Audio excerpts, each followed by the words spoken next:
I've got a non-spoilery review of Ghostbusters Afterlife. The nominees for the Game Awards have been announced, and I've been playing Halo Infinite's multiplayer, Battlefield 2042, and I had hands-on with Elden Ring, so let's talk about those. All that and the latest and everything cool today in The Rundown. Hey, welcome to The Rundown. My name is Victor Lucas, and I'm so glad to see you here at the Electric Playground. Today's episode is brought to you by the Gaming Stadium. They are Canada's leader in online esports tournament facilitation. They've got tournaments happening every single weekend that you do not want to miss out on, and you can find out all about them at tgs.gg. All right, today's episode is dedicated to iBuyDigital, who says, can't something just release without it being chastised for being anything but perfect? I'm having a good time with San Andreas on Game Pass. Yeah, there are some bugs, which, as we all know, will get ironed out by the time it isn't topical to bash the game anymore. Annoying that I have San Andreas on Game Pass, but if I want the other two games, I'll need to buy San Andreas along with the trilogy. And iBuyDigital always has a bunch of great comments. He's talking about the Grand Theft Auto Trilogy Definitive Edition, which has launched with a lot of controversy out there. And I think one thing that we can say here at EP, anybody that's been watching our content for a long time, anybody that's a part of our community here, nobody is quick to bash anything. But I do think that there are a lot of issues that have been brought to the forefront around the trilogy, especially around that idea that it's definitive. It doesn't quite feel like that, does it? Yeah, we can't deny it. The games at their core are ridiculously fun and so addictive. Doesn't matter what platform you play them on. All right, let's get started with your rundown and my non-spoilery review of Ghostbusters Afterlife. Last night I went out to go see Ghostbusters Afterlife, something that I've been waiting for a long time, like many of you Ghostbusters fans out there. This one is directed by Jason Reitman. It stars a bunch of younger actors sort of picking up the mantle from the classic Ghostbusters franchise. Now, I'm going to get into this review, but I'm going to tell you right out of the gate that I'm not spoiling stuff. This is going to be a spoiler-free review. What I will say is that the movie does put a heavy emphasis on this new cast of characters. One of them is McKenna Grace, who plays a fantastic new character named Phoebe. She's the granddaughter of Egon Spengler and has a scientific kind of mind and looks at the world in a very interesting way and is kind of open to this idea of the supernatural and following in her grandfather's footsteps. Finn Wolfhard is in this as well. He's a teenager that's trying to sow some oats and is not incredibly happy that his family has relocated to the middle of nowhere to this farm that just looks like it's falling apart before his eyes. Their mom is played by Carrie Coon, and she's terrific. I think she's really a great anchor component of this picture. She's grounded, she's dealing with some life struggles and doing her best to kind of keep the lives of her family afloat, and suddenly inherits this dilapidated farm and is trying to make the best of it in this new town. And of course, what happens in this new town is all kinds of supernatural anomalies start to happen. Giant earthquakes are shaking everything, including the school where Paul Rudd is teaching some summer school to the kids that are attending. He's got some funny bits in this thing as well. He's really dependable and reliable as a performer. So the characters start to see that things are not as calm and quaint in this small town as they should be. And ghosts start appearing, and just as that is happening, the kids start to realize that their grandfather had a lot of secrets on the farm. And so we get to see the Ecto-1 is revealed, and we get the kids racing around in that in a pretty exciting sequence. And some ghosts get busted. And that's about where I want to leave it plot-wise. You know, we're going to have some echoes of familiarity for any Ghostbusters fans out there, and it's certainly going to evoke the, over-the-top hijinks and the special effects and musicality of the 80s movies. And I think that's one of the best things about this picture, is that it really kind of feels like a hybrid of the classic Ghostbusters fused with the Goonies. And I think it's a great idea. I don't know if that was an Ivan Reitman, who was the creator of Ghostbusters, or Jason Reitman. I don't know how that idea kind of came together, but I like the concept very much. And I, of course, love the nods to nostalgia. I love that they're looking at YouTube videos of old Ghostbusters commercials. It's clearly a movie built to satisfy satisfy longtime fans of the franchise, but also to kind of potentially propel us into a new generation of Ghostbusters. My big issue with the movie is that it's just not as funny as the original film was. And this is something that also plagued the 2016 Ghostbusters film, which was not the worst thing I'd ever seen, but certainly not up to the caliber of the original Ghostbusters at all. Ghostbusters 2 had some funny stuff in there too, but the original is just such a timeless classic. And I think a big part of it is the genius of Dan Aykroyd and Bill Murray and Harold Ramis and Ernie Hudson all playing off of each other perfectly. And I think Bill Murray was just such a central component, that sarcastic wise ass that was always trying to game every situation. And there isn't really that component here in Ghostbusters Afterlife. There's a beautiful innocence to a lot of the storytelling. Their kids have their friends that bring a lot of charm into the picture and ground it as well. And you care about them, you like them, and the movie is charming. It just doesn't go silly enough. It doesn't get funny enough. And so there's no character that's sort of in on the joke like Bill Murray was. He was kind of like the avatar for the audience in the original. He didn't believe in any of this stuff, and then he was forced to. That doesn't exist in Afterlife. But of course, they're not trying to remake the original, and they're trying to kind of find their own tone. And I will say that it's a gorgeous movie. There's some really beautiful shots. There's some emotional bits in here too. I did start to get a little choked up in a couple sequences, which are great. The Ecto-1 is such a star in this picture. There's some beautiful action shots with the car racing around town and racing through wheat fields, and it just looks amazing. They must have had follow drones and stuff like that following this beautiful car whipping around town streets and chasing after ghosts. It was really cool. And there's also some interesting new improvements to the technology that we know from the classic Ghostbusters days. And then, of course, there are all of the allusions and extensions back into the Ghostbusters franchise. So overall, it's a satisfying movie. I just don't feel it's up to the pedigree of the original. I don't know if that's even possible, but I think we can expect, if we see the branding of Ghostbusters, to laugh a little more than what I did in Ghostbusters Afterlife. I still think you should see it. I think that it's a great family film. I can't wait to watch this again with my daughter, and I was especially impressed out of all of the performers, and there's some really, top-level stars in this. I was really impressed by McKenna Grace, who has a lot on her shoulders, and she delivers some really memorable, good stuff in this. It's a good time. It's not the best time, though, that I've had with Ghostbusters. I'm going to give Ghostbusters Afterlife a 7.5 out of 10.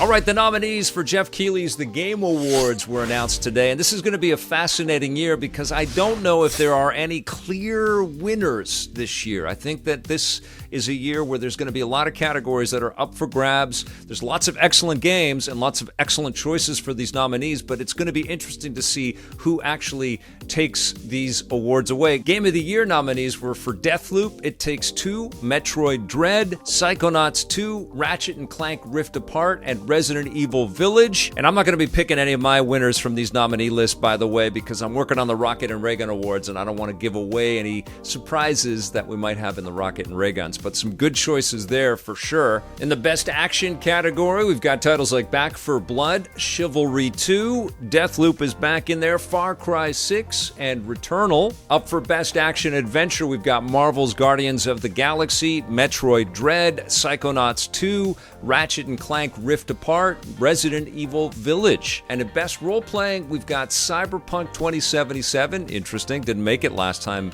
for last year's awards, Monster Hunter Rise, Scarlet Nexus, Shin Megami Tensei 5, and Tales of Arise. And one of my favorite categories every year, because it sort of gives us an idea of what's to come, is Most Anticipated. And we've got Elden Ring in that list, God of War Ragnarok, Horizon Forbidden West, the sequel to The Legend of Zelda Breath of the Wild, and Starfield. So some heavy hitters there and stuff to look forward to in 2022. You can get the whole list of all of the nominees over at the Game Awards website. It's going to be a big show. Jeff Keighley is promising tons and tons of reveals like they always get, lots of world exclusives, which I'm really looking forward to. And there's going to be celebrity presenters and people from all over the video game industry. It's also going to be a live event on December 9th at the Microsoft Theater in Los Angeles. It's a big year for games. I know that it's a little less focused on massive brands like The Last of Us Part 2 like it was last year, but I like that it's a little bit up for grabs. We don't know what games are going to take away these big prizes. So excited for all of this, and I'll be watching for sure. All right, now let's move on and talk about some of the stuff I've been playing recently. One of them was surprise released yesterday.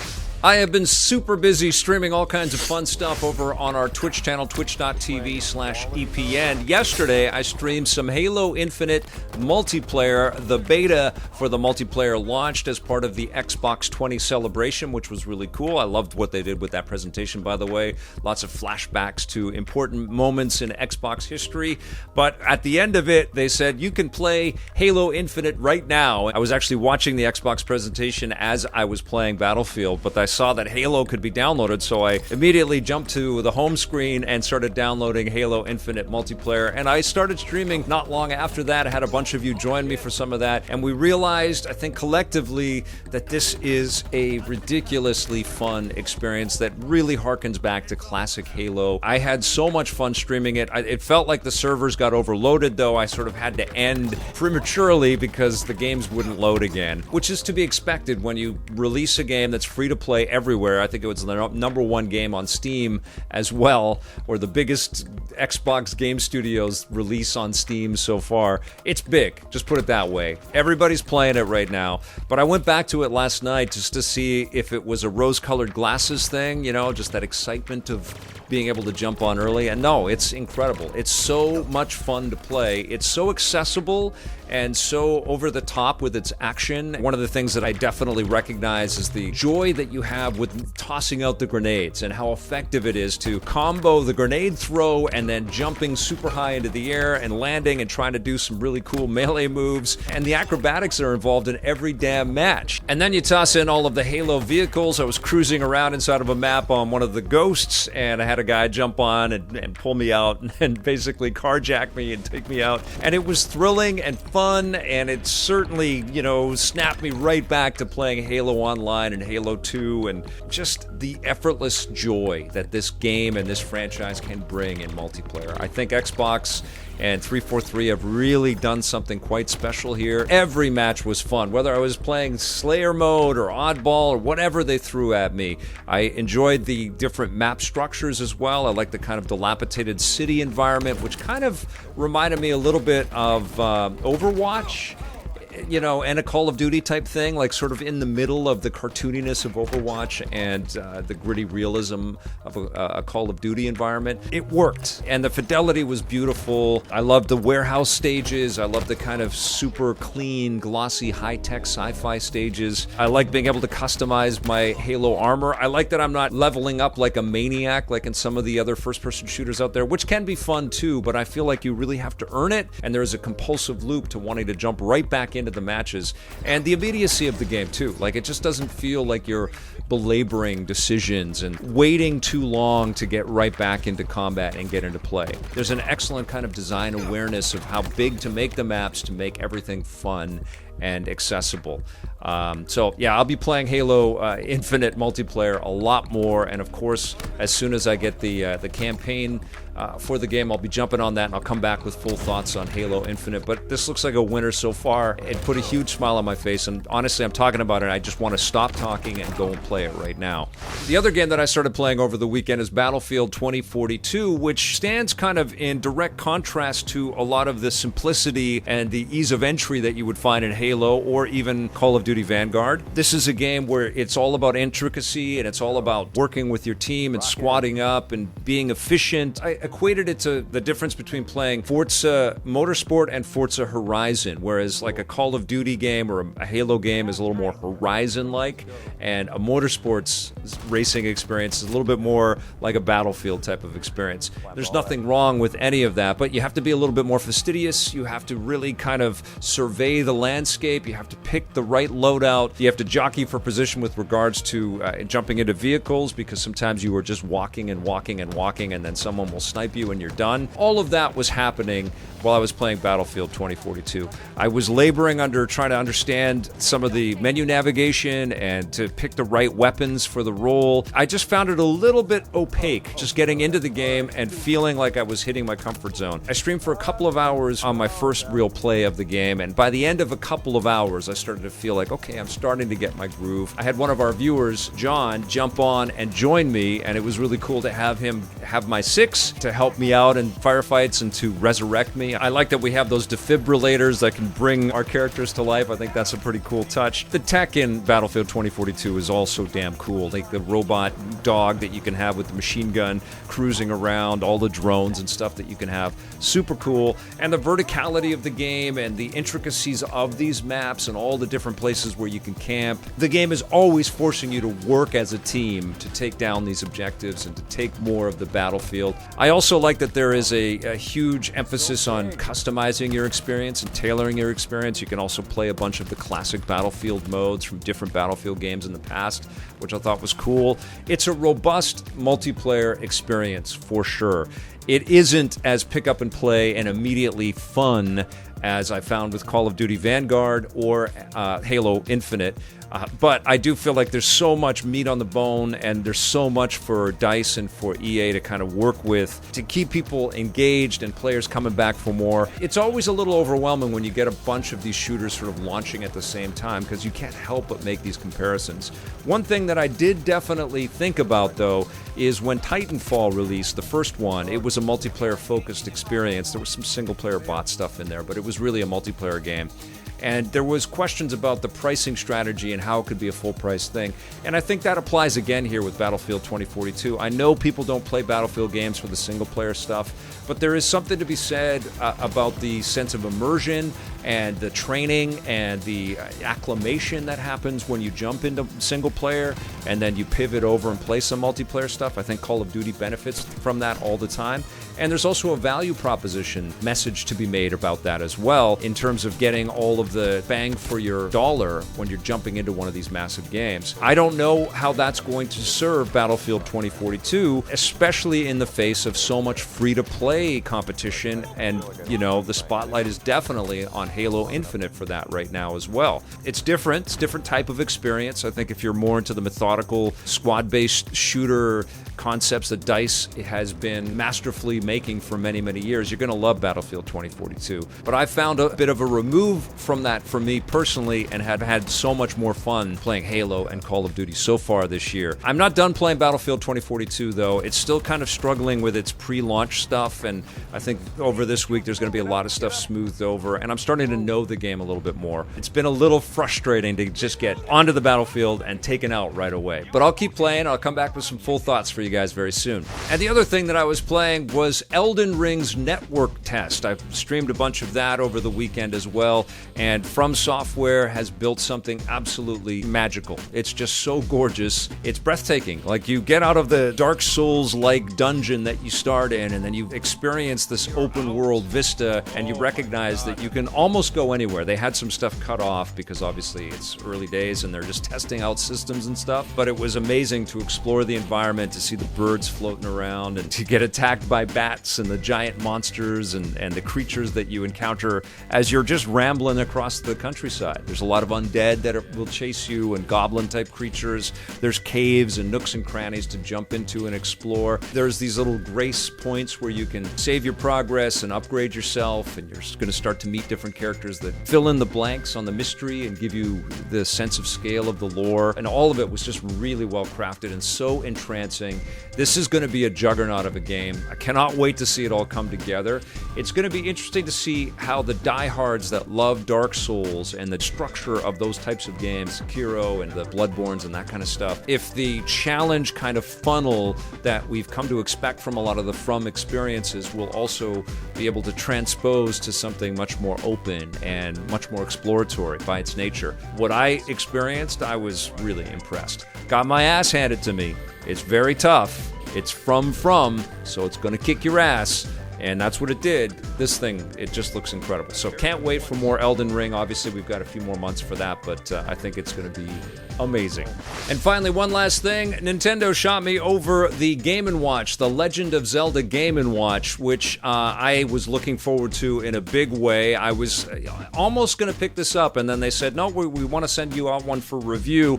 I haven't had a whole bunch of time to play the games on the thing yet. I've unboxed it, and I've recognized that you get the original Legend Legend of Zelda from the NES days. You get Zelda 2 from the NES, and then you also get Link's Awakening, the Game Boy Classic, which was recently remade for the Nintendo Switch. It's a beautiful Nintendo Switch game, but it's so cool to be able to play all three of those games on this little tiny device. There's obviously also a watch. There's a clock that you can set, and it's got all kinds of great Zelda animation on it.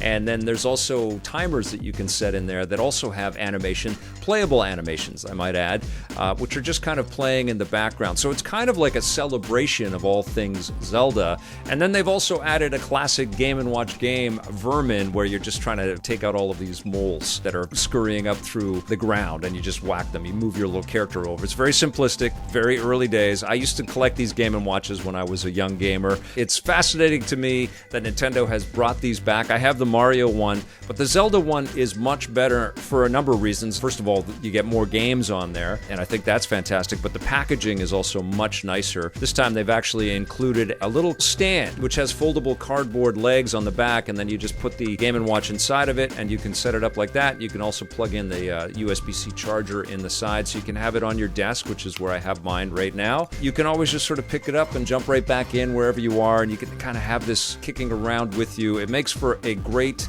desk knick-knack. I think it's just a fantastic celebration of classic Nintendo ideas and concepts, modernized with a full color screen, so it's very cool for me to have these classic Zelda games collected like this. The battery's going to last a long time. It's even got the Triforce symbol on the back. I like the Mario one that I got last year, but I think this one is better in almost every way. I do wish that it had its own sort of built-in stand in the back. I think that would be great. It would be really cool to just have this thing stand alone, but still a wonderful collectible. Thank you, Nintendo, for sending that out.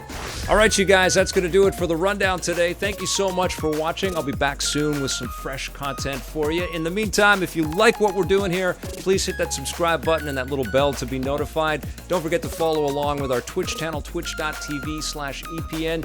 Thank you, everybody, for watching, and thank you especially to our EPN members. We'll see you soon, and until then, play forever.